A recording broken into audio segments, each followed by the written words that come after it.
crush a bit, little bit, roll it up, take a hit, feeling lit, feeling right.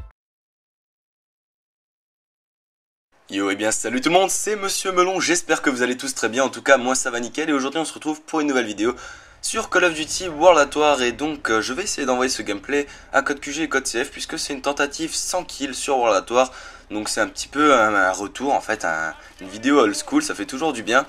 Et donc le titre de la vidéo comme vous avez pu le voir c'est tentative sans kill sur World at War. Tout ce que je peux vous dire c'est que ça va être un très gros carnage. Je joue à la type 100 donc sur la map Dome, c'est ce qui explique un peu que j'ai réussi cette tentative sans kill parce que voilà la map Dome elle est minuscule et on peut facilement enchaîner, facilement débloquer ses chiens. Et en plus j'étais donc en guerre, donc c'est un mode en fait où vous pouvez faire durer la partie assez longtemps puisqu'elle dure déjà une dizaine de minutes rien qu'avec les drapeaux, donc voilà. Et si vous arrivez à maintenir l'égalité, à la fin vous avez encore des prolongations, donc en fin de compte la partie dure vraiment super longtemps. Là comme vous pouvez le voir elle vient à peine de commencer et j'ai déjà mes chiens, parce que comme je vous l'ai dit elle est minuscule et du coup c'est assez facile quand vous avez une bonne précision, surtout que là je joue avec une mitraillette, donc la type 100 je joue en visée solide, du coup je peux facilement enchaîner les ennemis. Le sujet de notre vidéo aujourd'hui ce sera un sujet d'actualité puisqu'on est en vacances, je pense que vous le savez depuis le temps qu'on y est. Ce sera un sujet d'actualité puisque je vais vous parler des camps de jeunes, des colonies. Donc pour ceux qui ne le savent pas, ça m'étonnerait mais je vais quand même l'expliquer en 2-3 mots. Une colonie, un camp de jeunes, c'est une zone, enfin un endroit en général c'est soit à la montagne soit à la mer où vous allez pendant les vacances, vous y allez soit tout seul soit avec des amis, il n'y a pas de parents et vous êtes donc avec des animateurs et vous faites des activités qu'en général vous n'avez pas la possibilité de faire que quand vous êtes chez vous tout simplement. Donc c'est par exemple de l'escalade, du rafting et des trucs comme ça. Donc comme je vous l'ai dit on va parler de ça et je vais vous expliquer tout ce que j'ai fait, je vais vous parler de mes expériences et je vais peut-être si vous en avez jamais fait vous donner envie d'en faire parce qu'au final les colonies c'est vrai que c'est quelque chose d'assez bien même si parfois ça peut mal se passer, donc voilà. Pour vous parler des colonies, je vais tout d'abord vous parler des activités qu'on peut y trouver, parce que voilà, si vous partez en colonie alors qu'il n'y a pas d'activité, ce qui a été mon cas cette année, puisque je suis parti en colonie option anglais, et oui, mes parents m'ont inscrit sans vraiment me demander mon avis, et du coup voilà, j'avais 3 heures d'anglais tous les jours, donc bon à part ça les activités étaient cool, mais on va dire que faire 3 heures d'anglais tous les jours pendant les vacances c'était un petit peu chiant. Donc voilà, c'est pour ça que, comme je viens de vous le dire, faut bien choisir ses activités en fonction de ce que vous voulez. Bon, moi cette année j'ai pas eu le choix, mais voilà. Les autres années c'était très bien. Donc les autres années j'ai pris un cocktail, on va dire, qui s'appelait Eau Vive. Donc Eau Vive c'est quoi? C'est tout simplement des sports qui sont tout le temps dans l'eau. Donc tous les jours on allait à l'espèce de torrent, de rivière, je sais pas comment on appelle ça. Et on mettait nos combis, donc parce qu'évidemment l'eau était gelée, donc fallait des combinaisons. Et donc on allait là-dedans et tous les jours on faisait un nouveau sport. Donc comme exemple pardon, de sport qu'on peut trouver, je peux vous citer le rafting, qui est en fait, vous êtes dans un tout gros bateau avec des boudins au bord, vous vous calez je crois 7 ou 8 dedans, et donc vous devez descendre les torrents. Et vu que c'est un truc assez énorme, c'est pas du tout maniable tout seul, donc voilà, faut être avec des mecs qui connaissent un peu, sinon c'est le bordel. Et du coup vous êtes dans les torrents, vous descendez ça. Donc là par exemple, comme petite anecdote que je peux vous donner, l'année dernière la colo que j'ai fait était tout simplement énorme parce que les torrents qu'on descendait étaient assez rapides, c'était assez même dangereux par endroits. Et donc il y avait un moment, alors notre mono il arrive, il nous dit bon préparez-vous, quand je vous dirai couchez-vous, faudra tous vous jeter au fond du ravin, sinon vous... au fond du raft pardon, sinon vous risquez de vous faire bien mal. Alors on s'attendait pas à un truc énorme quand même, voilà, on s'est dit on va l'écouter, mais on s'attendait pas à ce qui nous est arrivé, puisqu'en fait on a quand même descendu un mur, je pense, de facile 8 mètres de haut, et je vous promets que comme ça c'est dur à croire, mais c'était un mur le truc, on s'est retourné, on n'en a pas cru nos yeux, ça c'était complètement énorme, c'était la première fois que je faisais une aussi grosse descente, c'était un mur, c'était une grosse cascade comme vous pouvez voir dans les films, et franchement de 6-7 mètres de haut, franchement c'était hyper haut. En fait si vous la regardez après l'avoir passé vous vous dites mais comment on a fait pour descendre ça quoi. Franchement c'était complètement énorme.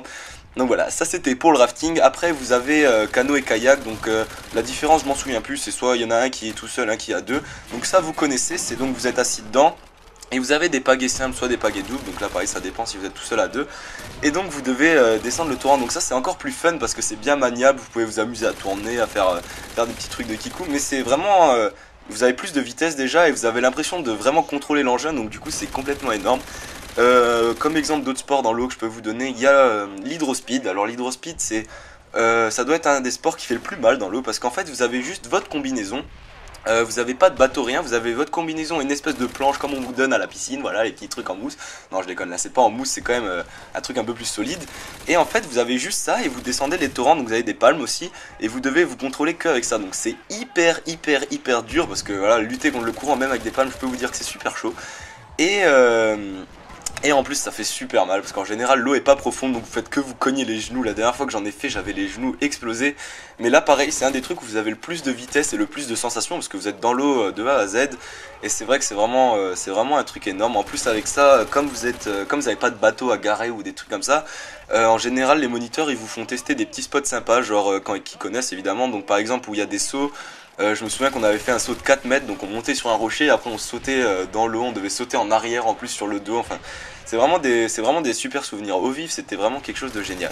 Après vous avez les activités qui sont entre guillemets sur terre, donc là c'est plutôt des trucs type escalade, via ferrata, et ça aussi c'est vraiment tout simplement génial puisque, enfin je sais pas pour vous, mais moi j'ai pas vraiment le vertige et du coup faire de l'escalade de la Via Ferrata, vous vous retrouvez à je sais pas combien de mètres de haut, vous êtes là, vous voyez toute la vallée, vous voyez tout, c'est franchement ça c'est des trucs, c'est des souvenirs énormes parce que vous tenez à rien quoi, vous êtes accroché à une ficelle et vous êtes à je sais pas combien de mètres de haut, donc bien sûr faut pas avoir peur, mais c'est vrai que c'est des souvenirs plus qu'énormes parce que les sensations sont là quoi, je veux dire quand vous faites des tyroliennes, quand vous êtes suspendu à un seul mètre...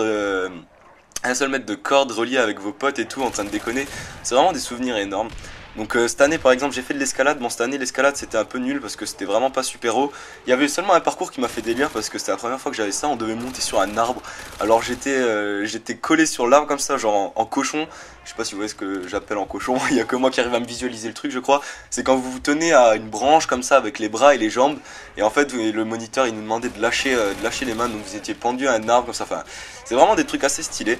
Et un dernier truc qu'on peut faire au niveau entre guillemets des activités au sol, c'est enfin au sol dans les arbres du coup maintenant, ça sera l'acrobranche. L'acrobranche qui est vraiment quelque chose d'énorme, donc je pense que vous connaissez, c'est à l'inverse de l'escalade sur un rocher, c'est dans les branches et en général c'est plus ludique puisque vous avez des marches, des sauts, des trucs où vous marchez, enfin je sais pas trop comment vous expliquer, c'est vraiment des câbles en fait qui relient plusieurs arbres et il y a des passerelles et à chaque fois vous avez des niveaux de difficulté qui augmentent, alors soit c'est les trucs qui bougent, soit c'est plus écarté, soit c'est à la force des bras et ça aussi franchement c'est quelque chose de complètement énorme.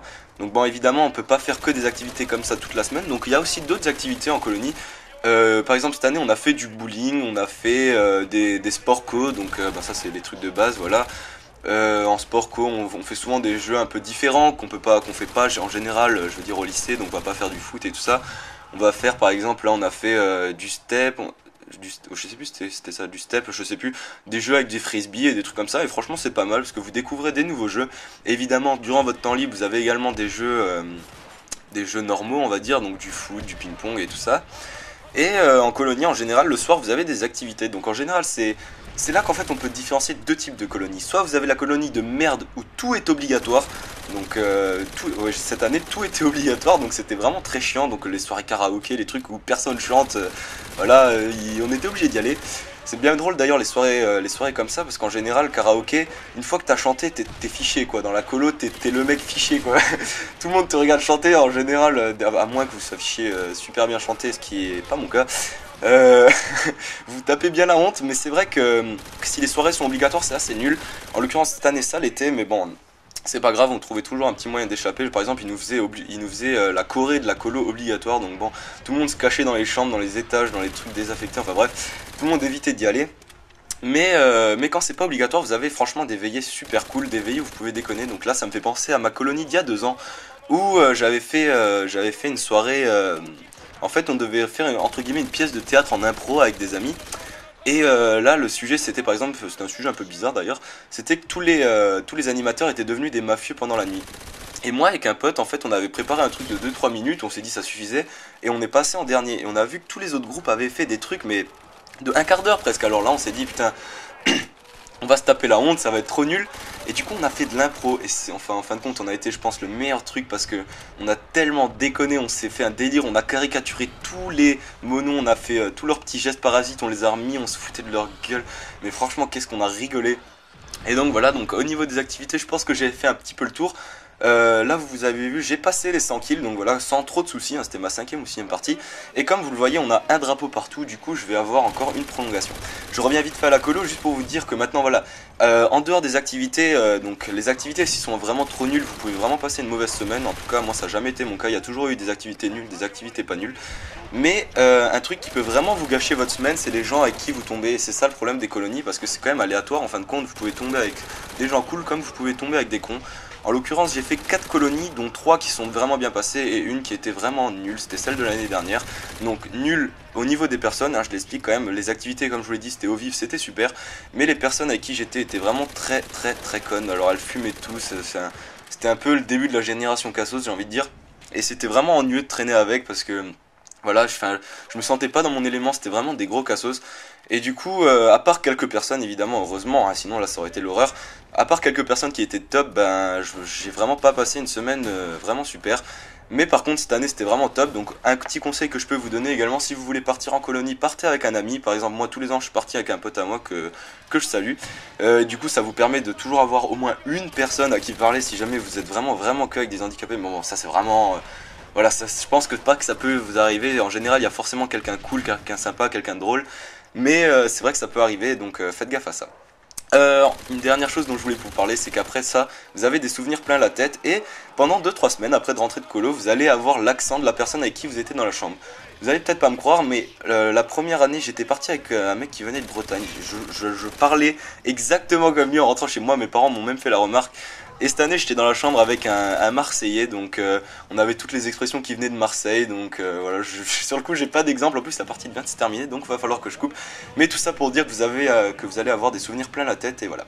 C'était Monsieur Melon, on se quitte sur un 111 à 26, j'espère que ça vous a plu, en tout cas si c'est le cas n'hésitez pas à vous abonner, à laisser un petit commentaire. Merci aux chaînes communautaires si elles m'ont upload, et j'espère que je vous ai donné envie peut-être de partir en camp de jeunes. A la prochaine, bye.